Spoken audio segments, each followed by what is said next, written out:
What is good, fight fans? It's Orville here, and today we're gonna look at a fight stick from a brand you've probably never seen before, DOIO.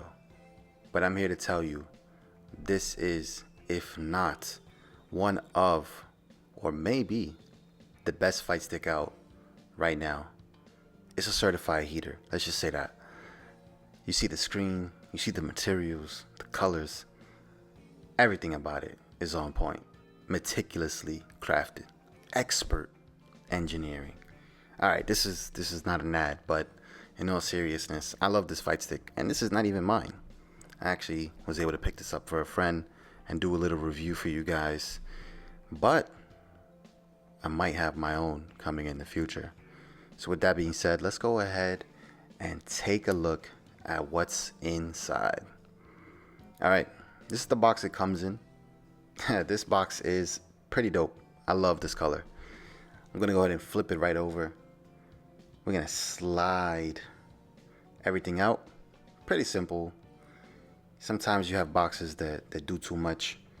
This box does just enough. So we're gonna go ahead and pull the top tab off, and we get an instruction manual.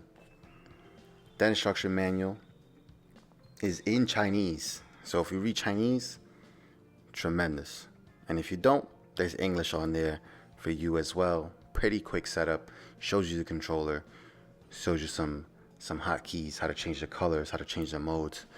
But you also get a screwdriver. I like when I get a screwdriver. I don't have to go look for mine in the tool shed. And you also get a braided USB-C cable. These are, I mean, come on. Who doesn't want a braided USB-C cable? Always good to have. I feel like when they add a non-braided, you're like, come on, why did you cheap out? We got the plastic prying tool. This is actually for the button caps. So you can pull the button caps pretty easily off. I'll actually show you how to use it later. This is actually my favorite edition right here. These are the Kale Amber switches, the V2 Amber switches. They're pretty good. They're linear.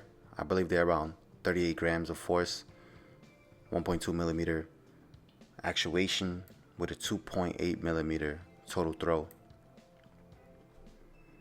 I'm gonna go ahead and pop those back in the bag. Back in the bag. There you go. Here we have a key switch puller. This is to pop your switches off. And then we have an Allen key. This Allen key is just used to open up the case.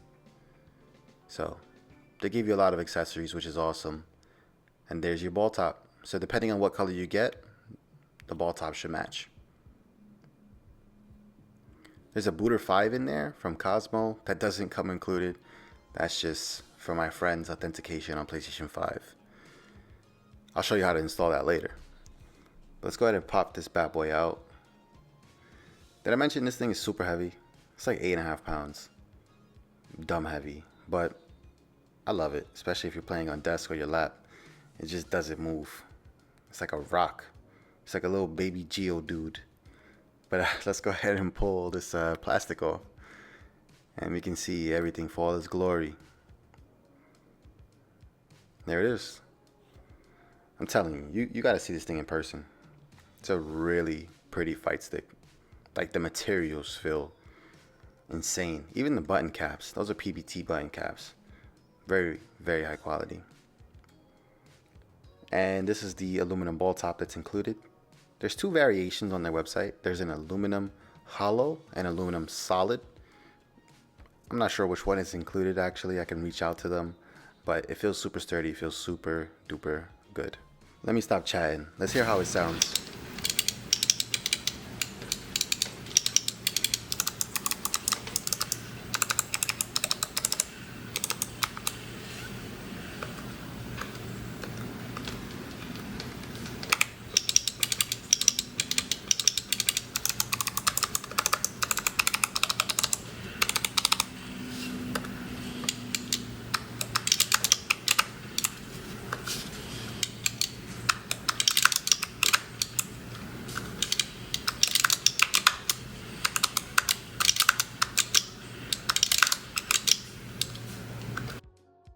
I think it sounds pretty good. What do you think?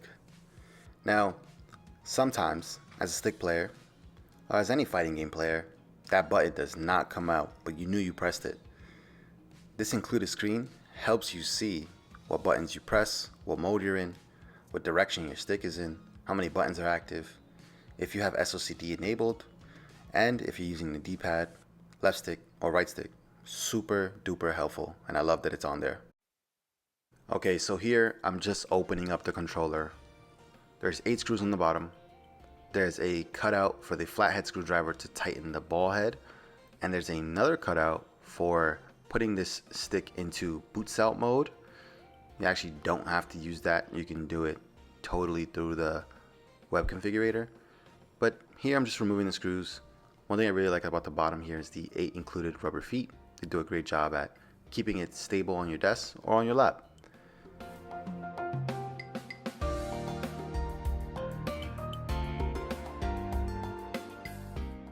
With all the screws removed, you just want to make sure that you set them to the side. Definitely don't want to lose these. And keep in mind to remove the ball top, as you won't be able to get the top plate off if you do not remove it. It twists off pretty easily, as you can see.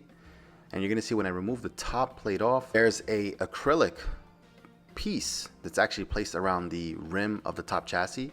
It's really thoughtfully placed there. It does a great job at diffusing light.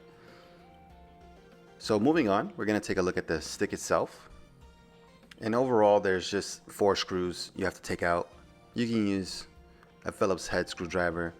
I'm actually not using the one that was included. It's super easy to get this out.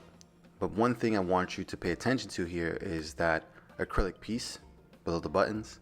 It does a great job at diffusing the light for the buttons, so they're actually not shining and disrupting you while you're playing. As I go ahead and remove the second to last screw, you can look pretty closely at the top left of the stick, and if you can catch it, you can see that it's actually wedged behind the OLED screen. I'm actually going to point to it here. So what you want to do is you want to move the stick to the right and then pull it up. Otherwise, you're going to kind of yank that screen forward. If you can look closely, you'll see that there's some foam at the bottom and there's some foam around the rim of the stick. My camera didn't get a great look at that to capture it, but it's definitely there. I think it does a great job at minimizing the clacky noise and the echo. So back to the stick, there is an internal authenticator right here, and these silicone menu buttons are really soft. They're really easy to press, especially if you like training mode and you're pressing reset or you have certain bindings. They're super easy to press. They're not like hard menu buttons. I'm gonna go ahead and pull off this button cap. You'll see this black silicone insert. It's a 1mm insert. It's designed to reduce the echo and also to shorten the throw of the switch. Button cap is super nice. For you eagle eyes earlier when the unboxing happened, this is the Booter 5 that I mentioned. This is, if you don't know, used for GP2040 pass-through devices to authenticate them when playing on console. This one in particular is for PlayStation 5. Again, this device is for a friend, so I just want to make sure I install this for him before he plugs it in and wonders why it's not working. Also, keep in mind, for this device, you should go to the web configurator to set up the USB host authentication. I'm actually not sure why it wasn't set up out the box, but it's a pretty quick step. It was a little frustrating at first because I was getting a timeout, but once you do it, it's super smooth. Now, this is not the fight stick we were just looking at. This is another version of it called the H08B. If you have sharp eyes, it's a Hori layout. I actually threw it in there because it's somewhat heavier, around 20 grams heavier than the C model. I'm not entirely sure. I actually opened up both of them and I couldn't really determine why it was heavier, but it is. So let's tap into those buttons. These two tools are included. I'm actually going to show you how to remove the button caps, remove the stock switches, and go ahead and replace them with these 𝐏𝐤 switches that I got my hands on. These are low profile 𝐏𝐤 Sacker mini switches. Really, really nice if you haven't heard of them. They're designed for quick actuation and a short throw. So using this prying tool, you can see I can pull the caps off fairly easily. They are snug on there, but that tool does just a great job at removing them. Now I'm going to use this included key switch puller. My technique is I grip the top and I just rock back and forth nice and gently. You're going to hear a little creaking noise from the acrylic plate. Nothing to worry about. You just know that it's working. One thing I noticed here is that top right switch, so in between home and L3, it's actually placed horizontally. So you're going to see I struggle to get it out here, and it's because it's placed horizontally. Why? I'm not sure, but yeah, keep that in mind if you do pick up this stick. Now for these 𝐏𝐥𝐚𝐲𝐥𝐢𝐬𝐭 minis, I actually have these in my Hot 42 𝐏𝐥𝐚𝐲𝐥𝐢𝐬𝐭 Ultra, and they're really nice. I actually love these buttons, and I actually have the full profile versions in my HotPad X. So I wanted to throw them on here to see what they would sound like. Let me go ahead and grab that stock switch. I'm gonna put it side by side with the Sacker, and let's hear how it sounds.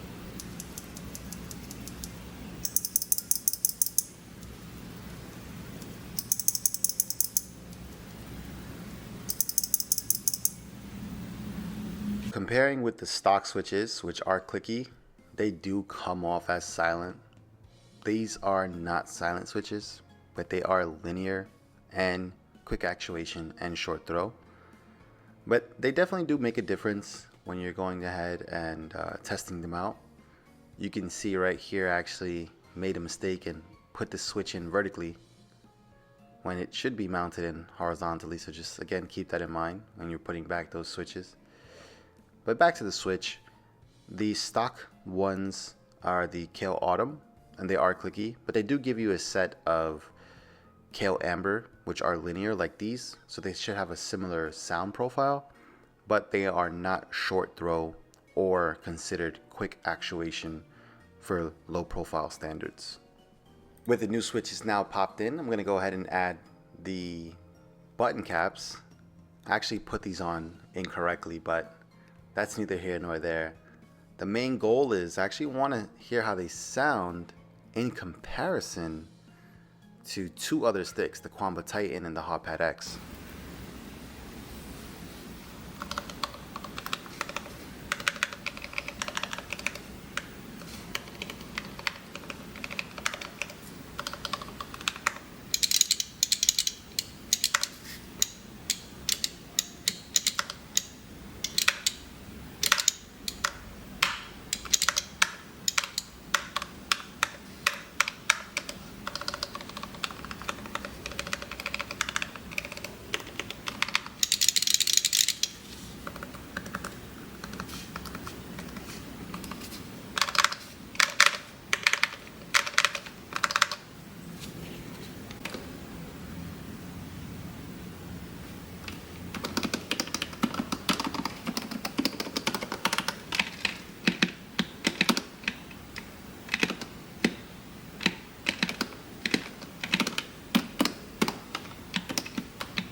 Now keep in mind, those were by no means stock setups.